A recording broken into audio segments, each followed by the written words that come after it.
Tan ഒരുപാട് നല്ല രീതിയിൽ ഫേസ് ഉണ്ട്. കാരണം ഇപ്പോൾ നല്ല വെയിലാണ്. അപ്പോൾ സൺ ടാൻ ആണ് ഏറ്റവും കൂടുതൽ വരുന്നത്. അപ്പോൾ സൺ ടാൻ മാറാൻ എന്താണ് എളുപ്പവഴി എന്നല്ല, വേറൊന്നല്ല, ജസ്റ്റ് നമുക്ക് അറിയാം, നമ്മുടെ കറ്റാർവാഴ ഞാൻ ഒരുപാട് പ്രാവശ്യം പറഞ്ഞിട്ടുള്ളതാണ്. ഡെയിലി ഫേസിൽ അപ്ലൈ ചെയ്യുന്ന കാര്യമാണ് നമ്മുടെ കറ്റാർവാഴ എന്ന്. ഞാൻ ജസ്റ്റ് ഒരു 2-3 മിനിറ്റ് നന്നായിട്ട് മസാജ് ചെയ്യും, നല്ല തണുത്ത വെള്ളമിട്ട് വാഷ് ചെയ്യും. ഡെയിലി റുട്ടീനിൽ വരുന്നതാണ്. പിന്നെ വരുന്നത് നിങ്ങൾക്ക് ചെയ്യാൻ പറ്റുന്നത് ഓട്സും തൈരും. ഇത് ഓട്സ് പൗഡർ എടുക്കുക, കുറച്ച് തൈര് എടുക്കുക, ഇത് രണ്ടും കൂടെ മിക്സ് ചെയ്ത് ഇത് ജസ്റ്റ് മസാജ് ചെയ്യുക.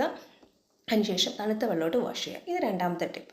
അതുപോലെ തന്നെ നമുക്ക് ചെയ്യാൻ പറ്റുന്നതാണ് നമ്മുടെ ഉരുളക്കിഴങ്ങ് പൊട്ടറ്റോ ജ്യൂസ്. ഇതെടുക്കാം, അതും കുറച്ചെടുക്കുക. അത് വേണമെങ്കിൽ ഒരു 10-15 മിനിറ്റ്സ് ഇട്ടേക്കുക, അതിനുശേഷം വാഷ് ചെയ്യുക. പക്ഷേ അത് ആഴ്ചയിൽ 1-2 ദിവസം മാത്രം ചെയ്യുക. 2 ദിവസമാണ് ചെയ്യേണ്ടത്. ഏറ്റവും ബെസ്റ്റ് ഒരു ദിവസം ഒരു റിസൾട്ട് പെട്ടെന്ന് കിട്ടത്തില്ല, പക്ഷേ ഒരു 2 ദിവസം ചെയ്യുക. ഇത് ചെയ്യാൻ പറ്റും.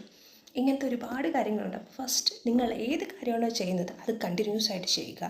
1-2 ദിവസം ചെയ്തിട്ട് ഡ്രോപ്പ് ചെയ്യുക.